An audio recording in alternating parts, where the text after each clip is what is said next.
because you are writing to somebody that you already know very well, or someone you are familiar with and you have a lot of things in common with. The process includes writing the writer's address, date, opening speech, which usually contain greetings, and then the body which is usually the purpose of writing. Then we have the closing and the writer's signature. Here the writer's signature is not like you are appending your signature. Most times you end up with signatures like best wishes, kind regards, best regards, lots of love, love you, etc. The salutation of an informal letter usually reflects familiarity between the writer and the recipient, such that the writer could mention the recipient's name. In essence, when you are saluting, unlike that of the formal letter where you have dear sir or dear man, or something like dear chairman, the president, the registrar, and so on. Here you can have something like dear Shola, sweet mother, darling friend, dear uncle, and so on. By mentioning the recipient's name, it shows the level of familiarity with the person. Then the body of the informal letter should be written in a friendly tone and make use of such language you employ while interacting with such friends in real life. So the way you interact with the person when you see one another or when you see each other is the way you should write the letter. That same language should be employed while writing your informal letter. You should not be strict, you should not be rigid while writing your informal letter. After writing your salutation or your greetings, in the body, I've said you should always express yourself in such language that you use in your real life interaction. Then when you are writing the body, the first paragraph should express the purpose of writing your letter, and then the other paragraph should be the extension of the purpose of writing your letter, which you have stated in the first paragraph. Then in the last paragraph, you should write your concluding remarks, and thereafter you end your letters in signatures like best wishes, best regards, love you, lots of love, and some other familiar signatures and compliments.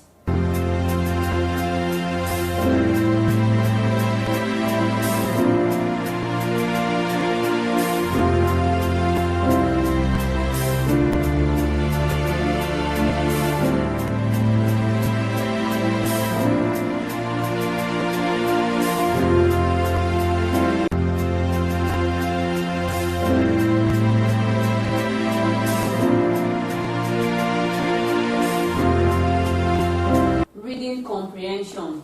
Reading comprehension has to do with testing students' ability to read, process, and understand a given passage. So in essence, when you are given a reading comprehension or a comprehension passage, the aim of the supervisor of the examiner is to test your ability to comprehend a given passage, process it, and come out with your own interpretation. Students are called to be creative in reading comprehension. You should also be multifaceted and proficient in the use of English language so as to recognize words quickly and effortlessly. Most times, students' ability to recognize words are often tested in reading comprehension. Your ability to recognize words and the essence of such words in the environment they are found in is always important here. A vast prior knowledge of the subject matter of a passage is very helpful in reading comprehension, meaning that you should be a very good reader so that you can be able to have a good understanding of any given comprehension passage.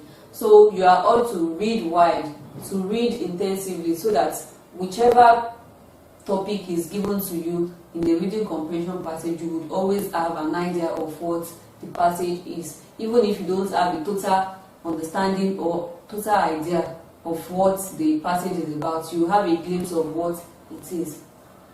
Then you should then build your vocabularies and usages in different contexts. It is very important that you have a very good use of English vocabularies you should have a very good number of vocabularies in your memory, so that when a word is brought out of a passage and you are asked to give the meaning and the implication of the word in the context or in the environment where it appears, you'll be able to answer such questions. Students will also be able to read, understand, interpret, and explain the content of the passage. You are also expected to be able to read, understand, interpret, and explain the content of the passage. Approaches to reading comprehension. When you are given a reading comprehension passage, I would urge you to follow these steps. The first step is that you should not be hurried to answer comprehension questions. At times, some students are always in haste to answer questions, in the sense that they jump at questions and start answering them because they feel the time is not on their side, or for some other reasons best known to them. So you should not be in a hurry to answer questions that follow comprehension passages. Without reading and digesting the passage, you should not at all touch any question. Take time to read, understand, interpret, and note portions of the passage you feel could be informative.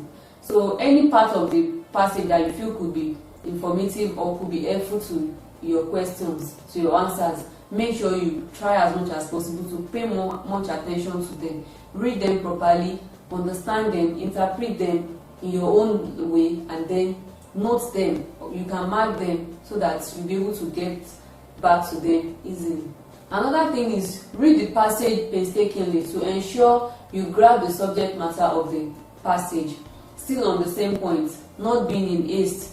Read the passage very well. Read it in such a way that you'll be able to grab the subject matter. At times you could be given passages without topics, and eventually you could be asked to supply the topic, a suitable topic to such passages. So you should always pay attention to such passages. Reread the passage for the second time in order to note some key points or messages of the passage, which from your understanding you feel could be relevant to some questions. So you have read the passage for the first time. For the second time, read it again, so that the understanding you have got in the first reading will be built upon when you read it again. So in the first reading, you might not have a full understanding of the passage, but by the time you read it again, you will be able to get more ideas from the passage. After reading the passage for the second time, read the question and try as much as possible to memorize some of the questions. The essence of memorizing the question is that when you are reading again for the third time, you'll be able to pinpoint those areas where you have where the answers may likely lie. For example, at times when you read the passage and you have read the question before reading the passage again, you could see an aspect of the question in the passage, and then by the time you see that aspect, you'll be able to tick or underline such place and then find solution to the question you've seen. Then, after mastering the questions, you read the passage again for the third time, and then this time the reading is quite faster and more attention is paid to the passage. So when you are reading for the third time, the reading is faster than the first and second. Then more attention is paid to the passage, in the sense that you are reading to look out for answers. After that, you go to answering the comprehension passage. The answer must be written in sentences. At times, some people would write in just few lines, in few words, incomplete sentences. Make sure you write in full sentences. To show that you understand the subject matter, use or narrate the answer using your own expression. So you should avoid lifting sentences from the passage. Try as much as possible to write your answers in your own expressions. Questions that require the nearest in meaning or synonym of an underlined word or phrase should be done in such a way that you first understand the meaning of the word that has been underlined, and then look at the context where you find the word, so that you will not make the mistake of giving a meaning that is outside the passage. Then you should make sure you are using the most appropriate word to substitute the given word or phrase. So that is why I said the environment of the word determines the meaning of the word. Likewise, still on that the issue of synonym or nearest in meaning, maintain the class of word you are substituting for. If the word is an adverb, you should also substitute with an adverb. You should not substitute an adverb for an adjective. Maintain the word class of the word you have been given to look for its nearest in meaning. Ensure that all your answers are correctly spelled and grammatically related to one another. Avoid wrong spellings while answering comprehension passages, and make sure that you follow the rules of grammar. Avoid writing two answers for one question. You should not write two answers for a question.